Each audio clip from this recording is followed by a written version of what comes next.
मोदी को 400 सीटें चाहिए ताकि कांग्रेस अयोध्या में राम मंदिर पर बाबरी ताला ना लगा दे।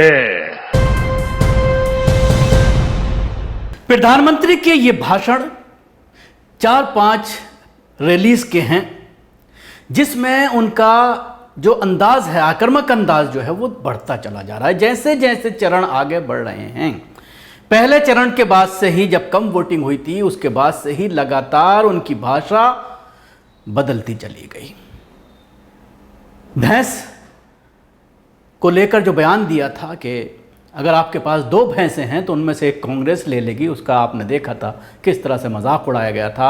अब जो है क्रिकेट टीम को लेकर जिस तरह से बयान दिया गया है कि कांग्रेस धर्म के आधार पर तय करेगी कि क्रिकेट कौन खेलेगा। यही सब करना था तो 1947 में ही भारत का नामो निशान मिटा देना चाहिए था। मध्य प्रदेश के धार में ये बयान प्रधानमंत्री नरेंद्र मोदी देते हैं। उसके साथ ही लोकसभा चुनाव में 400 सीट इसलिए जीतना चाहता हूं ताकि कांग्रेस अयोध्या के राम मंदिर पर बाबरी ताला ना लगा दे। इसके साथ ही पीएम मोदी ने एक जनसभा को संबोधित करते हुए कहा था कि मोदी को 400 सीटें चाहिए ताकि कांग्रेस अयोध्या में राम मंदिर पर बाबरी ताला ना लगा दे। अब इसके जवाब में कांग्रेस के जो प्रवक्ता हैं पवन खेड़ा, उनको भी आप सुन लीजिए। तो प्रधानमंत्री ने आज एक टिप्पणी की कि हम सरकार में आएंगे, कांग्रेस पार्टी, चलो ये तो मान गए कि हम सरकार में आ रहे हैं, उसके लिए धन्यवाद। तो सुप्रीम कोर्ट का अयोध्या मंदिर का जो जजमेंट था उसको बदल देंगे।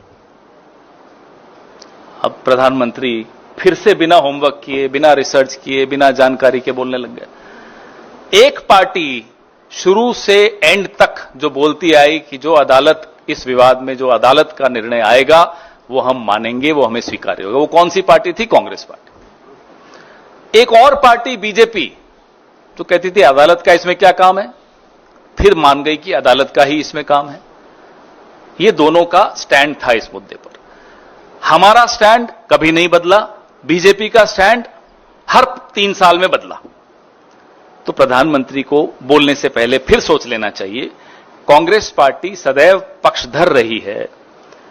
कोई भी ऐसा विवाद हो, न्यायालय के माध्यम से ही उसका हल निकलना चाहिए। अगर उसका हल आपसी भाईचारे में बैठकर नहीं हो पा रहा है तो न्यायालय ही उसका उत्तर है। यह संवैधानिक एक ढांचा है, यही संवैधानिक व्यवस्था है। प्रधानमंत्री को संवैधानिक व्यवस्था पर भरोसा नहीं है, ये इस बात का सबूत है। इसके साथ ही अमित शाह ने बिल्कुल उसी तरह का एक बयान दिया है जो प्रधानमंत्री नरेंद्र मोदी ने 2019 में दिया था। कब्रिस्तान और शमशान का मामला हो या फिर बिजली का त्योहार के दौरान बिजली आने का मामला हो, रमजान के दौरान 24 घंटे और 7 दिन बिजली देते थे, लेकिन होली और दिवाली पर नहीं। हमने इसे बदल दिया। गृह मंत्री अमित शाह ने उत्तर प्रदेश के खीरी में एक चुनावी रैली में ये बात कही। और खीरी में जो चुनावी रैली में ये बात कही गई है वो किसके साथ मंच पर खड़े होकर कही गई है वो भी आपको जानने की ज़रूरत है।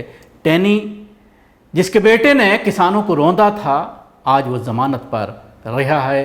उन्हीं के मातहत मंत्री हैं टैनी, और जो है उनके साथ खड़े होकर के उनको वोट देने की बात कही गई जो किसानों का हत्यारा है। तो इस वीडियो को लेकर भी कहीं ना कहीं सवाल खड़े हो रहे हैं। होली दीपावली के दिन बिजली नहीं आती थी, रमजान में 24 घंटा बिजली आ जाती थी।